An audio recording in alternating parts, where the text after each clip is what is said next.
Margaret O'Brien from The Secret Garden with Dean Stockwell. And I always loved that movie. It was really well done. And these kids were stellar actors. And I don't know, she must have been 10, 12, something. No, yeah, 12. Here she is 7 years old. And according to some descriptions, she plays a 6-year-old. But when you have her say it in the lines herself, she is older than 7, she says. But either than, 6, 7, or 8, it's unbelievably good performance by such a young kid. I can totally understand why she was taken as this is a star. We basically have to make movies just so we can show her. And she went on to do practically everything that a young girl can do. So yay! But wow, there's some of the close-ups with her and June Allyson where they just stay on, and with her and Jimmy Durante, they just stay on her, and the camera just doesn't go away for minutes because she just keeps it going. The camera doesn't need to stop. They don't need to go to another angle because this kid, she knows her lines, she says it, she knows exactly what's expected of her. And in one of the quotes on the film of her was that she asked the director, "How long would you like me to cry, and would you like the waterworks to come down to the middle of my face or all the way?" And I'm like, okay.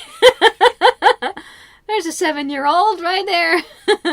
Everybody treats her with utter respect. You can tell that from the film, just how it's filmed, how the actors are around her. So this is 1944, and there are effectively no men of anywhere between, let's call it 18 and 45 years old. They're not there. The only exception is José Iturbi himself, but he has a reason to be there because he was in an accident before the war in a sinking ship, and he was massively injured from that, thinking he could never never conduct again. Fortunately, he's conducting all over the place in this thing, so yay, he must have had good physiotherapy. June Allyson has a similar story, which was surprising when I started looking up the cast and crew and such. It's like she had a massive accident when she was a little child, and so they didn't think she was going to ever walk again. And by the time she gets to Hollywood, she comes in as an actual background dancer first. She went all the way from flat on her back and then wheelchair, then crutches, in between like 8 years and however many, it took many years, to arriving in Hollywood being a background dancer. Wow. So when she emotes, I'm like, I can feel that she this acting that she does is raw. It's not refined by acting school, It is she's acting, and if she needs to cry, she goes ahead and she throws herself into the crying, and it works. Ugly cry. It works so well for this. And there's a scene with Barbara and José Iturbi, because he plays himself. Do not disturb the the props. And where she just has to completely fall apart. And she does it. And I can imagine they have to film that like 3, 4, 5 times. It's also pretty much one camera angle yet again. So a lot of the things are one camera angle, and they just stay on it and they just perform it. That could mean they didn't have multiple camera setups, but also maybe they didn't have time. Maybe they just needed to get this movie out. There's absolutely no information on this movie, so I'm going by the seat of my pants. One of the reasons I think they made this movie is to show the music, the orchestra. And orchestra, I've been trying to find which orchestra it is. I can't find it anywhere. There's not even a reference on the film itself. There's no reference anywhere in José Iturbi's stuff. But he did have Rochester, New York City Orchestra or something like that. Let's have it over here. He conducted for that for many years, also in 1944. So I'm thinking most of it will be them. But the thing about the story arc of the orchestra, it actually has a story arc. Because it starts with mostly male. And then Andrews comes in and says, yeah, we're replacing a couple. We need to replace a couple. Because, all of these... And he lists all the guys that are leaving. Because they're all being called up to serve. So... He lists them off so fast, so many names, I have no idea. It's probably 50 names that he lists off. They're all gone. And they need new musicians. So Iturbi's like, yeah, but we can't have can't have only women in the... by the end of it. Andrews has sneaked in that many women. And by the last scene, it's all women.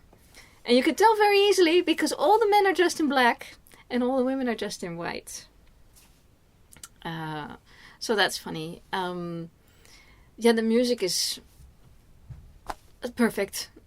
Like, just choose the best. Here's a list of the music. Just every single wow, it nails it, etc. And they do Clair de Lune. They do it twice. One time Iturbi does it on the piano, and one time some harmonica, like super high-end harmonica player does it. And both times, of course, people are in tears, especially the June Allison's character, Barbara. Clair de la Lune is a French folk song that everybody who's has French roots knows. So I think that's probably why he picked it. Yeah, and probably a lot of the guys have been sent to France. Now her guy, Joe, has been sent to South Pacific. So he's fighting the Japanese. That part is just background, but it is the setting of the lives of these women. And what I really appreciate from this movie is the orchestra and the women. That is effectively the story. Because you have the little girl.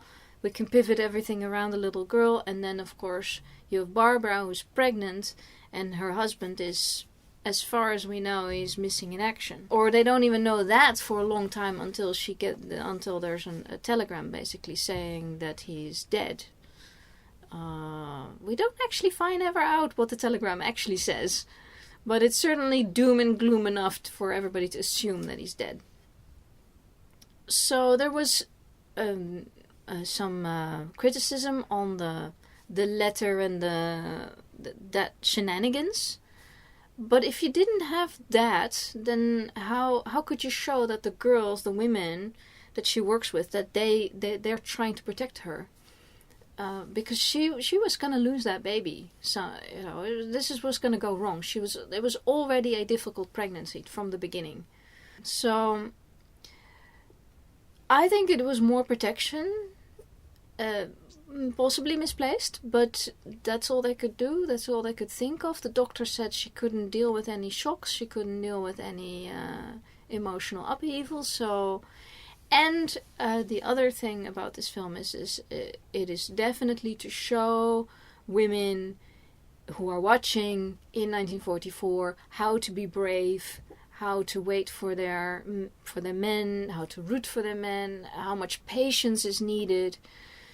And the film shows is that all these men are going. So all these, especially these young wives, with, who could be pregnant. Of course, they just got married. So, and a lot of people got married just because he is being shipped off. So if we're gonna do it, might as well do it now. So, do you think these girls are meant to be Evergirl? Yeah, in a way, except that they're also exceptional because they are actually able to work at such a high level at this orchestra, and they're going on tour. So the first half of the movie, they're stationary, but then they're in New York. But then the actual orchestra goes on tour, and then they're going to do possibly training facilities, because obviously they're not leaving the U.S. It's all by train. They're not going to entertain the troops at the fronts. That's not where these women are going, but they are definitely entertaining the troops, maybe when they're still being trained, or maybe when they are coming for leave. Iturbi, in the realsies, they made all these musicians. They made lots of recordings that either for record or by radio transmission would go around. So that's why he was famous for the radio more than. I think Jimmy Durante as well. Because I can't find any other than that he was famous for being in a trio, and one of the trio then began to produce him, and he ended up having roles like this. So it's unusual that he's actually on film, and he pops out of nowhere. You don't see him in much. I mean, I probably should have looked up his list as well, but he's not that young in this film, and it's 1944. So. It's going to be a long time for television to arrive, for him to actually, because this is the kind of stuff he would have been great for television, but he was doing it on the radio with a trio, and I think that they were definitely there to be entertaining. It's called Music for the Millions. So Music for Millions, it is intended to bring the music to the people, but it's also intended to show not just music, but like classic stuff. José Iturbi has said that he was already then, he was complaining that people weren't having enough interest in or exposure to the classics. And he's going like, oh, that's what people complain about now, and we're 80 years onward now, so he was already dealing with that, and so he just put it all on film. Hello? It works. I thought it was fantastic. Half the pieces I have absolutely heard multiple times before in my life. The other stuff was also great. And then you've got the particular pieces that were by Durante. And they were great. That's his style. That's his comedy music style. And it just goes all over the place. Where Iturbi does this orchestra stuff, and then we have little shenanigans coming in of little Mike, our little girl of 7 years old, you know, bringing a stool for Barb to sit on because, you know, she's not feeling well and all of that stuff, and just this interplay with Iturbi with the little girl, just absolutely awesome. But Durante, when he does his pieces, nothing. It's just like he is so all over the place. It is a complete act by itself. You don't need any shenanigans from. It's not quiet enough for. And Mike, the girl, keeps complaining that the music was very good, but it was very loud. It's an enormous orchestra. They better make loud music. Jeez, what do you have so many people for? Yes. Now, I'm going to be very European for a moment and say it is weird for me to see a little girl in 1944 say no to an ice cream that's about the size of her head. It's unusual anyway. She promised God and all of that, so hey, fair. But the whole fact that she was offered that ice cream and it was the size of her head was like, oh, they did that in America in 1944. Only on film. Not many. Well, I don't know, but not many Europeans could even conceive of an ice cream that big in 1944. It doesn't matter really where you were at that time. Not even in 74. It was this whole big. I mean, I'm not kidding. She was sitting there, and the thing was high. She would have had to stand up on her chair in order to actually start digging in. About the women in how they are. So they're all living together in this boarding house run by a woman. Let's skip over the racial slur.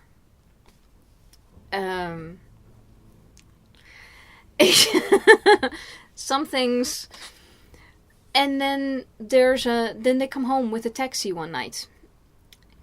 The taxi driver is a woman. And she is one of those burly women with a lower voice and all of that. So I'm always thinking, maybe they put a little LGBTQ bubble in there. But just the fact that she's a woman is already like super cool. At this point, people... Oh, and it's mentioned that the aunt who was taking care of Mike was on her way to Jersey or something, New Jersey, to work in a factory there. And the remark was, oh, well, she's a little too old for that. But still, the gist of the scene was about she wants to pitch in. It's all about the war effort. Every single thing, without slapping it over your head, which is great. This movie was written very cleverly. I don't see what the complaints are. I read some complaints and it's like, but it works. It has a story. It doesn't have too much story. It's the letter solution that they have to the letter writing. I don't find that contrived at all. I think that's what the girls would try. Sure, I mean, you're desperate. It was definitely like the best of all worst options, all bad options. There were no good options at that point. So, and everybody's being brave. And when they have trouble being brave, then they get counseled by each other, and they also invoke, religion. I mean, there is a point where you just go to religion, because you might as well say, okay, we'll ask a higher power. Because what are you going to do? Everything is out of their hands. So, clothing, very interesting. They did make some points as well, like one of the women who is saving up with an installment plan for her mink coat, and then at some point she has her mink coat, and then she doesn't want to take off her mink coat even if it's too warm. I don't know. Is it a bad use of money? Sure. But, and hey, we don't believe in real mink anymore. It's not a good plan. But I think that's fair. It's wartime. What are you going to do? She is spending her money where she should. And her uncle, who is a no good, always comes by and gets all the other money off her anyway. So as long as she has a roof over her head and she's doing a good job, let her have her mink coat. Whatever keeps people going. Most of the other women don't have anything like that, so it's just examples. I really liked, I think it's Rosalind, but they didn't really mention each other's names very often. So Marsha Hunt plays Rosalind, and I think she's the one who then takes charge of the telegram. And I think I don't know if she's in many more movies, but I would like to see her in more stuff, because she has this certain something about her, like she has gravitas. It's like, ooh, okay, hello, I'm sitting up paying attention, so want to see more of her. And I would like to see more of June Allyson. She has a long career, so there's plenty to watch. I just have apparently never crossed paths yet. Henry Koster did another film with her and David Niven in the 50s, so I'm going to look that up. And yeah, we'll see what else pops up on her list that she, on IMDb, that she is good in. That's like names that you go, was that her? Don't know, but I really liked her as an actress, and mostly because actually she is just really genuine. She's not like your average bombshell, plastic-faced movie star. Most of the roles she got were the girl next door kind of roles. She does that very well. Yeah, I think this actually calls for a girl next door kind of thing, because you don't. She is supposed to, in a way, even though this is a glamorous orchestra, she is still supposed to kind of resonate with the average woman watching. I'm certain of that, and it's good casting. so Henry Koster is a European director who went to America right before the war with a deal with Universal. Excellent, go him. Came from Germany, so there are many reasons to go. And José Iturbi is Spanish, and also ended up in America, and apparently not, possibly through that accident, not able to serve. But then again, if he does things like this, okay, it's 1944, so for Europe it's a bit on the late side. But okay, I'm sure he's done stuff before that. But this is useful. I think if you're looking at, we have a whole lot of women here who actually do play instruments. And we have older men, like Durante. And we have some men who can't serve. We have people who can't go to Europe, like that director.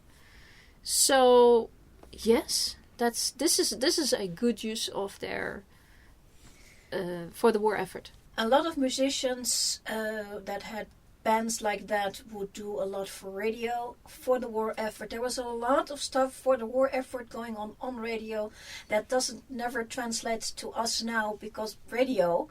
But there are a lot of campaigns, transmissions from war-torn London. In London, while the shelling is going on, a live radio transmission with music, and the band keeps playing while the bombs are falling. Oh, yes. Yeah, and they make films about that now, where you actually see that happening. That was going on. We know that a lot of other productions were made specifically for the war effort, also from Hollywood. But also from the UK, the series of Sherlock Holmes films, while not started for the war effort, once they realized that they had a voice, they started to continue with the second half of that series of films and just made them about, doing your best for the war effort. But that's what this film is, a war effort film. Absolutely. Yeah. Propaganda. It is the kindest way to do propaganda. Yes, and it's very personal, because you have a woman, she's pregnant, and they really make sure that that everybody rallies around her, including Iturbi. But she's every soldier's wife. Yes. And then of course, the baby, she's in the hospital having the baby, and everybody's waiting for it. And then during the Hallelujah of Handel, the news comes through that it's a boy. And I'm like, oh yeah, of course it's a boy, because it's Handel's Hallelujah. I mean, what else is going to be at that point? After that, it's like, let's wait and see, which is a line in the movie. Let's just wait and see. As far as I'm concerned, this is star-studded. Margaret O'Brien, José Iturbi, Jimmy Durante, and June Allyson. Is like absolutely star-studded. Anybody who says that they're any less doesn't know what they're talking about. They have to see this movie. So you recommend this movie? Highly recommend this movie. It is definitely, it's a feel-good movie and a tearjerker. It's heartfelt, it's sincere, it is a reasonable story. Just, there's nothing, and the music is mega good. I mean, I was just, the thing started and I was sort of like, hello, because I didn't know Iturbi was in it. So I was like, I don't even remember how I came to find this movie. I'm possibly Margaret O'Brien, but I don't remember searching for her, so it's like somehow I ended up watching this movie, and I was like, yes, I am in, 100% in. Yes. Yeah. If you want to have a good time, it is a full 2 hours. If you want to have some good music, if you want to have some shenanigans going on during it, it's fantastic. Love it. It is not like the musicals of the 50s, 60s, and 70s. Completely different. It is not a musical at all. No. It is storytelling and music and everything. So I enjoyed it. So it gets my thumbs up. And that's my opinion, and I'm sticking to it.